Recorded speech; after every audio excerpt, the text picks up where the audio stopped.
Identify the zeros, holes, asymptotes, and sketch.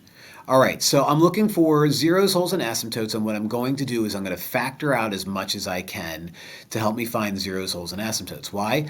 Well, first things first, a zero exists if I have a unique factor in the numerator. A vertical asymptote exists when I have a unique factor in the denominator. A hole exists if I have repeating factors in the numerator and the denominator. All right, so let's factor stuff out. Okay, let's factor stuff out. Really, the only thing I can do as far as factoring things out is rip out a -2 on the bottom. So I have a factor of x plus 4 up here. If I pull out -2 down here, that leaves me with x plus 3.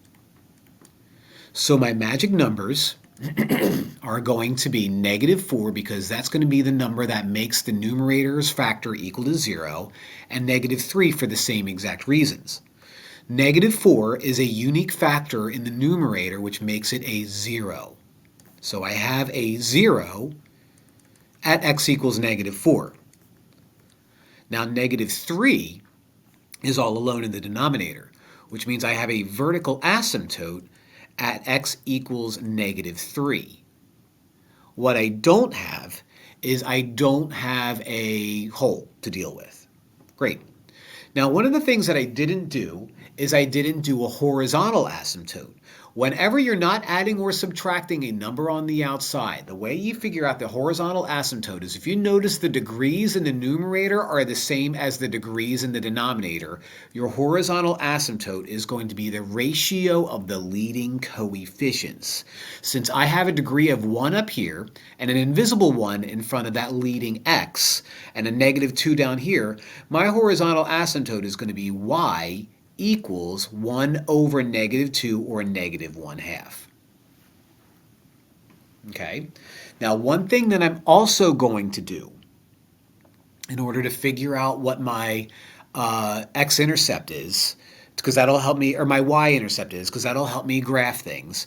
My y-intercept is going to be whenever x values are equal to 0. So I'm going to add one more point here to help me graph this.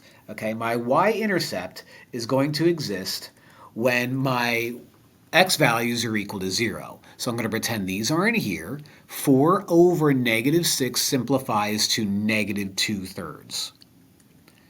So now that I have this information, I can sketch out some kind of important numbers. This is a sketch. This isn't 100% accurate. This is just a sketch. I have a 0 at -4, so -1, 2, 3, 4. So let's go out a few more. My graph is going to go through there. Okay. I have a vertical asymptote at -3.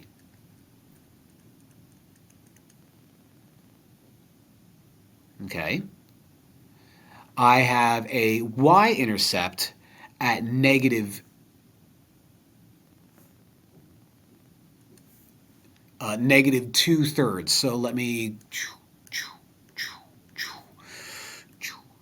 so -2/3 would be like somewhere around here. And I have a horizontal asymptote just above it at -1/2.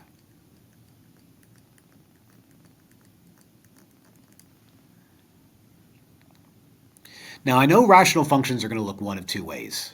Like this, or like this. Now, the only way that this will work out is if I choose this version right here.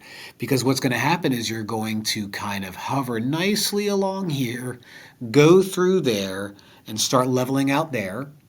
And you're going to go nicely through here and start leveling out there. Is it the perfect, prettiest graph in the world? Absolutely not. But is it accurate enough for me to make a sketch and know that it's going to kind of look like one of these and kind of go through that and kind of go through that? Yeah, and I'm happy with it.